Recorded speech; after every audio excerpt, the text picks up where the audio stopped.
चलिए इसी बीच रुक करेंगे एक बड़ी खबर। जो ईरान का अमेरिकी ठिकानों पर मिसाइल अटैक देखने को मिला। जॉर्डन में एयरबेस पर रात भर मिसाइलें दागी गई। हमले में अमेरिकी सैनिकों के हताहत होने की खबर है। जहां मिडल ईस्ट में तेज होता जा रहा है संघर्ष, मध्य पूर्व में हालात लगातार विस्फोटक होते जा रहे हैं। ईरान और अमेरिका के बीच बढ़ते सैन्य टकराव ने अब पूरे खाड़ी क्षेत्र को युद्ध के मुहाने पर ला खड़ा कर दिया है। ताजा घटनाक्रम में ईरान ने एक बार फिर अपने मिसाइलों और मिसाइल अभियान को तेज कर दिया है। जहां जॉर्डन स्थित अमेरिकी सैन्य ठिकानों मुआफक अल साल्टी एयरबेस पर निशाना बनाया। देर रात हुए इस हमले में अमेरिकी सैनिकों के हताहत होने की खबर सामने आई है, जबकि कई सैन्य घायल हुए हैं। ऐसे में सैनिकों के घायल होने की खबर की पुष्टि भी की जा रही है। इस हमले के बाद पूरे क्षेत्र में हाई अलर्ट घोषित कर दिया गया है और अमेरिकी सैनिकों और सेना ने भी जवाबी कार्रवाई की तैयारी तेज कर दी है। इसी बीच कुवैत में स्थित सुरक्षा प्रतिष्ठानों और अमेरिकी सैन्य गतिविधियों से जुड़े इलाकों पर भी मिसाइल हमलों की खबरों ने तनाव को और ज्यादा बढ़ा दिया है।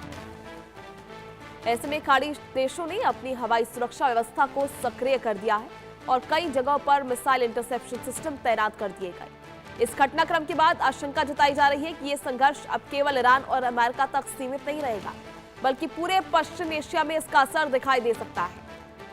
एक्सपर्ट्स का मानना है कि यदि दोनों पक्षों के बीच सैन्य कार्रवाई का सिलसिला जारी रहा तो क्षेत्रीय स्थिरता पर गंभीर खतरा मंडरा सकता है।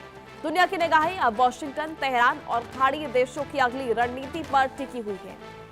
हर नया हमला इस संघर्ष को और अधिक खतरनाक बना रहा है और अंतर्राष्ट्रीय समुदाय लगातार संयम बरतने की अपील कर रहा है।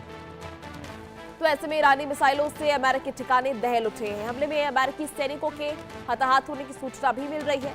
तो मिडल ईस्ट में लगातार संघर्ष तेज होता जा रहा है। अब देखना यह होगा किस तरह से जॉर्डन के एयर स्पेस को निशाना बनाया गया है। अमेरिका और ईरान टकराव ने दुनिया की चिंता लगातार बढ़ा दी है। ऐसे में ईरान का यह हमला अब आगे आने वाले समय में अमेरिका को उकसाता हुआ फिर से नजर आ रहा है, जहां अमेरिका भी अब एक बड़े सैन्य हमले की तैयारी में होगा। तो जॉर्डन के एयरबेस पर देर रात ये बड़ा हमला हुआ, जिसके बाद अब समझ सकते हैं किस तरह से अब अमेरिका के द्वारा भी हमले किए जाएंगे। दोनों देशों की तरफ से ये हमले जारी हैं और ये युद्ध की स्थिति फिर से पनपती हुई नजर आ रही है, जहां मिडल ईस्ट में अब संघर्ष और ज्यादा हो गया है और तेज होता हुआ दिखाई दे रहा है।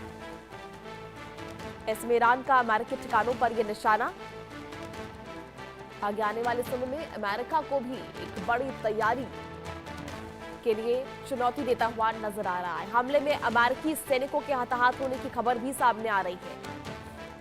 ऐसे में लगातार कई देशों में, कई क्षेत्रों में अमेरिकी एयरबेस को ईरान द्वारा निशाना बनाया जा रहा है। अमेरिका और ईरान के इस टकराव ने दुनिया की चिंता बढ़ा दी है। आपको बता दें कि तेल बाजार पर भी इसका सीधा असर पड़ रहा है।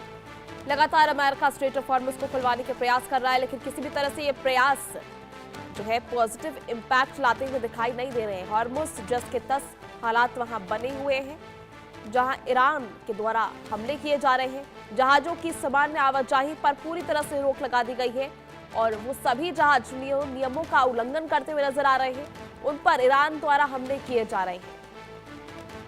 ऐसे में जॉर्डन के एयरबेस पर देर रात ये हमले, जहां रात भर जॉर्डन के अमेरिकी एयरबेस पर मिसाइलें दागी गई और दुनिया की चिंता आप समझ सकते हैं किस तरह बढ़ रही है। वैश्विक तेल बाजार में हलचल मची हुई है। इस समय अमेरिकी ठिकानों पर लगातार निशाने और आने वाले समय में अमेरिका भी इसका जवाब देगा। जवाबी कार्रवाई अमेरिका की तरफ से भी जरूर दी जाएगी। इसके लिए अमेरिकी सैन्य बल पूरी तरह से तैयार हो रहा है। ऐसे में अब पूरी दुनिया की नजर इस पर टिकी हुई है, आखिर कब तक ये स्थितियां बनी रहेंगी। और सभी जो है अपील कर रहे हैं, कई देश इसमें आकर अपने बयान दे चुके हैं, जहां सभी देशों के द्वारा अपील की जा रही है ताकि समझौते को लेकर किसी तरह की बातचीत आगे बढ़े। पर किसी भी तरह से फिलहाल ये समन्वय दोनों देशों के बीच बनता हुआ दिखाई नहीं दे रहा है। ना कोई समझौता करने को तैयार है, ना हमले रोकने को तैयार है, ना किसी तरह का समन्वय स्थापित करने के लिए दोनों देशों की तरफ से कोशिशें की जा रही हैं। हालांकि जितनी कोशिशें फिलहाल पाकिस्तान की मध्यस्थता में की गई थी, वो सभी फेल होती हुई नजर आ रही है। चलिए खबरों में आगे बढ़ेंगे, बात करेंगे ईरान